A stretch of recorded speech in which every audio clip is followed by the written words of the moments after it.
Oke, bismillahirrahmanirrahim. Assalamualaikum warahmatullahi wabarakatuh. Perkenalkan, nama saya Muhammad Sadam Maulana dari Manajemen Keuangan Syariah kelas 5D. Yang mana saya di sini akan menuntaskan tugas atau memenuhi tugas ujian tengah semester Ekonometrika dengan dosen pengampu Ibu Anissa Nursalam, SEME. Oke. Di sini saya akan menjelaskan sedikit tentang TSLS. Yang pertama kita akan mengetahui dulu atau mencari dulu dari hasil uji hipotesis. Pertama kita akan cari datanya dulu. Saya mencari data dari data BI atau Bank Indonesia. Kemudian kita langsung saja import file ya. Cari file yang sudah disediakan.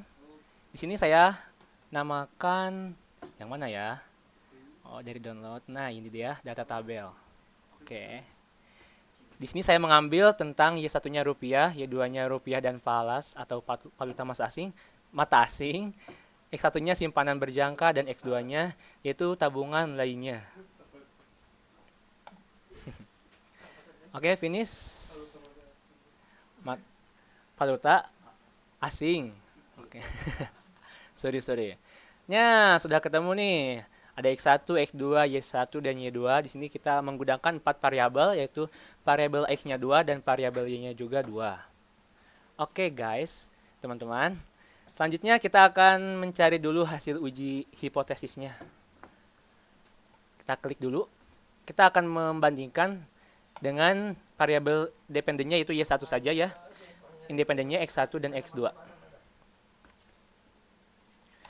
Kemudian open as equation. Nah, ininya dipindah. C-nya dipindah di antara variabel dependent dan independent, yaitu di pertengahan antara Y dan X. Oke. Kita langsung oke saja dan ketemu hasilnya. Oke, nice banget. Nah, di sini kita tahu nih bahwasanya kita pindahin dulu ya, biar gampang nanti buat analisisnya.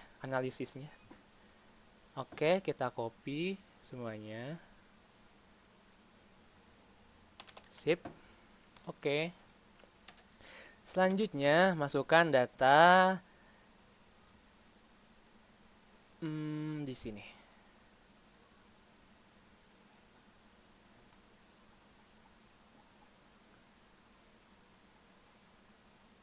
Ini yang siapa ya datanya? Oh, ini maaf guys. Nah, ini ternyata datanya tuh. Nah, mantap. Oke, kita copy paste. Nah,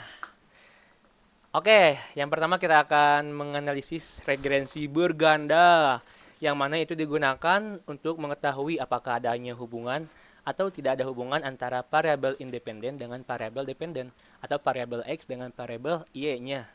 Kemudian regresi berganda ini diketahui untuk mengetahui dua variabel atau lebih tersebut terhadap variabel dependennya. Nah, kemudian kita akan analisis hasil UJT-nya yaitu hipotesis, yang mana kita ketahui bahwa X1 di sini memiliki nilai statistik atau ya tes statistiknya minus 4. Kita tulis dulu ya. Betul. Sebesar minus 4,9595 20. Oke. Dengan nilai probabilitasnya berapa itu? 0,00. Oke, bagus. Nah, karena hasilnya 0,00, maka nilai tersebut kurang dari 0,05. Dapat disimpulkan bahwa jika variabel X ini berpengaruh terhadap Y1. Selanjutnya, kita lanjut kepada analisis persamaan regresi.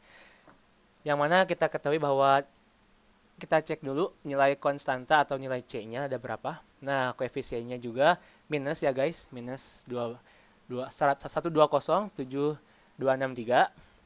Nah, maka dapat diartikan bahwa jika variabel independen tersebut naik secara satuan, maka variabel dependennya pun akan naik secara satuan. Begitupun sebaliknya, jika turun secara satuan, maka akan turun juga variabel dependennya secara satuan.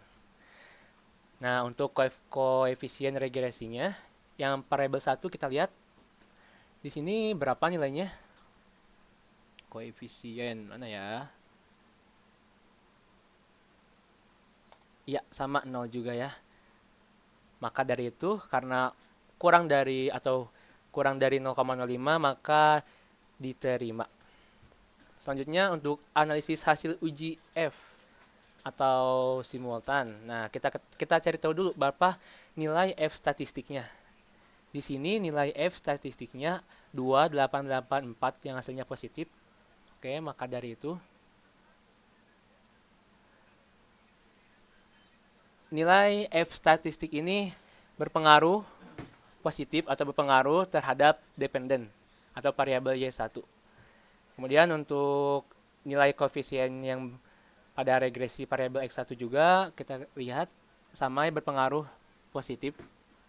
Artinya variabel X atau simpanan berjangka berpengaruh positif terhadap Y1 nilai mata uang rupiah. Oke, sudah cukup. Mungkin untuk Y2-nya sama saja ya, tinggal kita cari tahu variabel X1, X2 apakah ada hubungannya dengan Y2. Seperti itu. Selanjutnya kita akan lanjut kepada uji asumsi klasik. Di sini saya sudah menginput datanya secara manual sebelumnya. Nah, yang pertama kita akan ketahui dulu multikolinearitas, yang mana jika hasil dari data ini yaitu nilai VIF atau variance inflation faktornya berupa 999. Ya, betul, lebih atau kurang dari 10.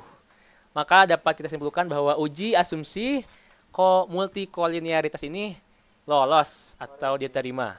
Nah, untuk uji normalitasnya, kejauhannya. Untuk normalitasnya di sini kita harus mengetahui dulu berapa nilai Jar-Quebera probability. Nah, karena nilai Jar-Queberanya 0,066, maka itu lebih besar dari 0,05, dapat disimpulkan kembali bahwa nilai tersebut lolos uji normalitas dan diterima. Untuk yang ketiga itu uji heteroskedastisitas. Nah, kita harus tahu dulu nih berapa nilai obs R square-nya. Nah, di sini di data ini nilai ob R square-nya itu 13,8 sekian. Nah, ternyata lebih besar dari 0,05, maka dapat disimpulkan kembali sama saja bahwa asumsi uji heteroskedastisitas ini terpenuhi, sudah lolos karena lebih dari 0,05. Nah, untuk yang terakhir ada uji autokorelasi. Di sini juga dapat kita lihat ya bahwa nilai obs R square-nya 0,01. Nah, ini kurang dari ini. Yang tadi 3 itu semuanya lebih dari, sedangkan yang uji autokorelasi ini kurang dari. Nah, maka dari itu kesimpulannya kebalikannya, bahwa uji autokorelasi ini belum terpenuhi atau tidak lolos. Harusnya kita ubah dulu karena tidak ada ketentuan harus diterima, maka tidak apa-apa seperti ini. Oke, terima kasih. Selanjutnya kita akan tutorial seperti apa cara menginput data TSLS atau two stage least square. Yang pertama kita akan mengetahui dulu, ini ada rumus dari sononya. Yang pertama Y1 sama dengan B0 plus B1 Y2 plus B2 X1 dan plus B3 X2 atau seterusnya. Yang Y2 pun sama demikian. Nah, kita pindah ke ke eViews dulu. Nah, di sini kita harus tahu nih langkah-langkahnya ya. Oke, yang pertama kita nggak boleh ngasal memilih variabel, harus berurutan. Di urutan pertama ini ada ini Y1 rupiah, kita kontrol atau CTRL, tekan, kemudian klik X1 simpanan berjangka dan X2-nya tabungan lainnya. Kemudian klik kanan, lalu open as equation. Nah, di sini kita pilih metodenya yang awalnya LS, kita ubah menjadi TSLS.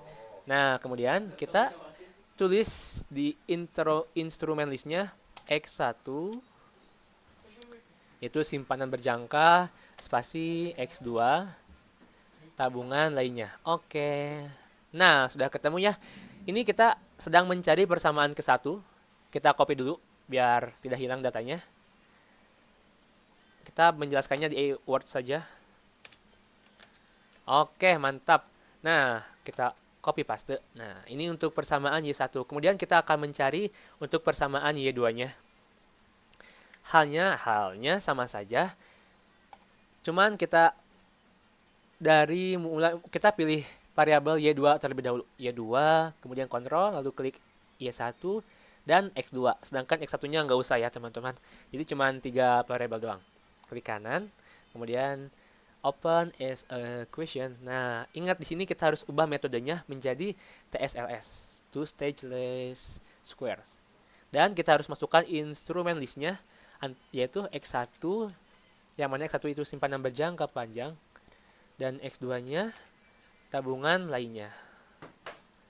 Jangan lupa di spasi ya, karena kalau nggak di spasi nanti nggak bisa ke input. Oke, itu kan gagal. Nah, makanya hati-hati. Nih, X2 guys, bukan X1, ini salah. Duh, siapa yang ngetik nih? Nah, X2 harusnya ya. Nah, sip.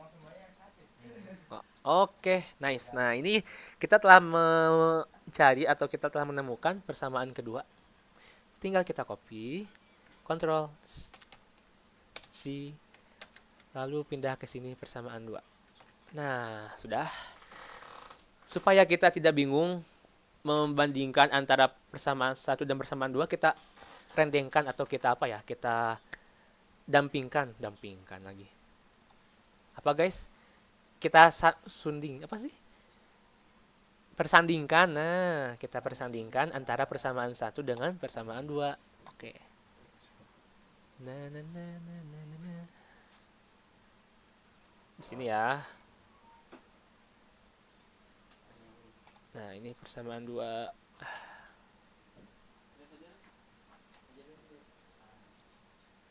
Ya, kurang besar. Bentar ya, kita ubah layoutnya ke landscape. Nah, kan enak gede.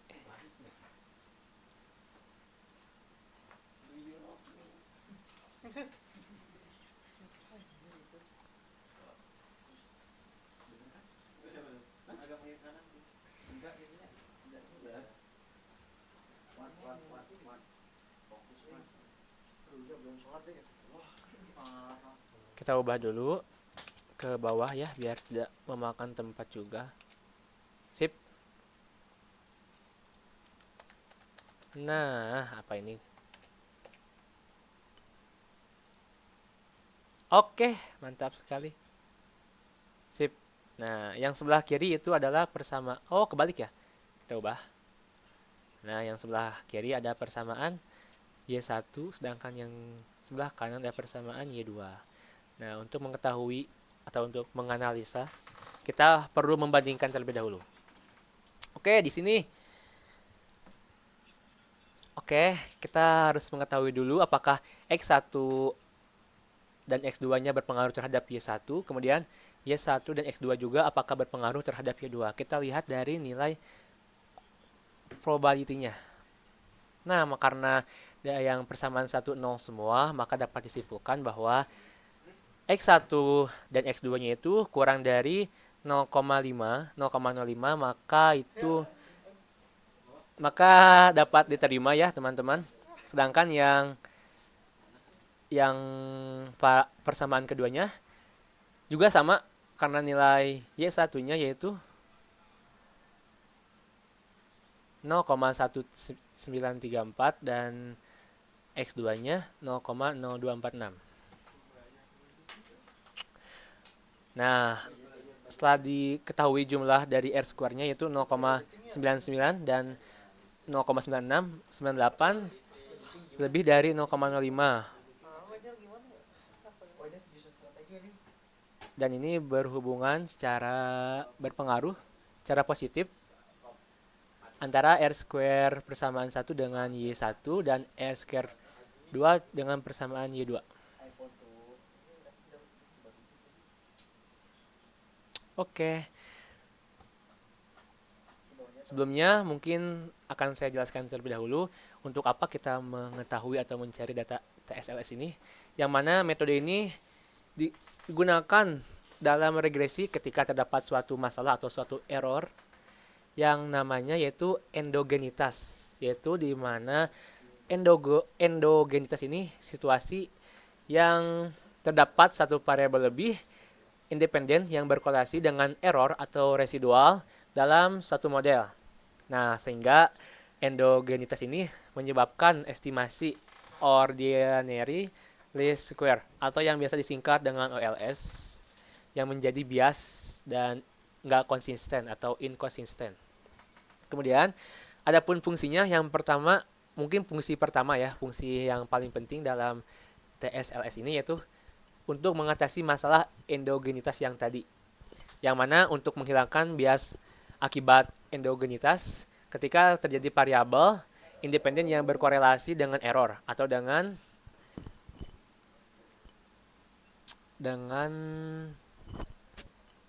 masalah ya. Oke.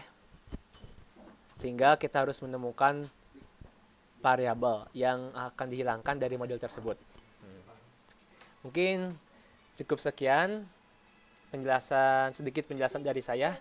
Kurang lebihnya mohon dimaafkan. Semoga dapat nilai bagus. Amin. Billahi taufiq wal hidayah. Wassalamualaikum warahmatullahi wabarakatuh. Boom.